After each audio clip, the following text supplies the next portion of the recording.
Sir आज बहुत दिन पर विष्णुपुर पंचायत ताला भंगा एटा हमर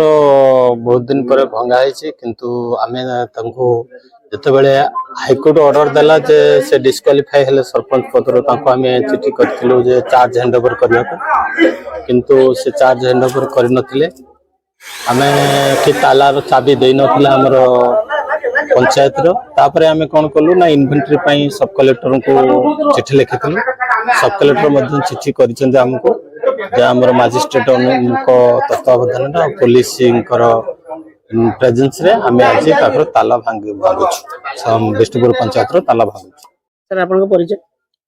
नारायण दास एडिशनल तहसीलदार बालेपल। सर आज जो विष्णुपुर पंचायत रे किछि दिन धरी ताला बनथिला आज ताला खुलाला से बाबद आपन कोन कहिबे? सब कलेक्टर सर को निर्देश क्रमे 775 number order number 775 dated 10/2/2026 order मुताबिक एग्जीक्यूटिव मजिस्ट्रेट हिसाब से उपस्थित अच्छी चाबी भांगा सब कलेक्टर सर को निर्देश अच्छी एवं चाबी भांगी चाबी काठी आम नायब सरपंच को हस्तांतर करने आदेश क्रम में चाबी भांगी हस्तांतर नायब सरपंच चाबी काठी प्रदान कलु।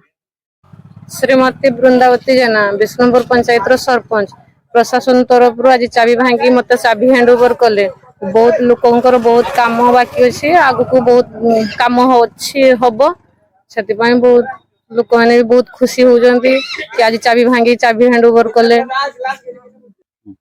प्रशासन को धन्यवाद एत दिन के पर चाबी भांगी चाबी हैंड ओवर कले से बहुत धन्यवाद। मो ना चंद्रमोहन दास विष्णुपुर ग्राम पंचायत सदस्य। आज बहुत दिन तले आम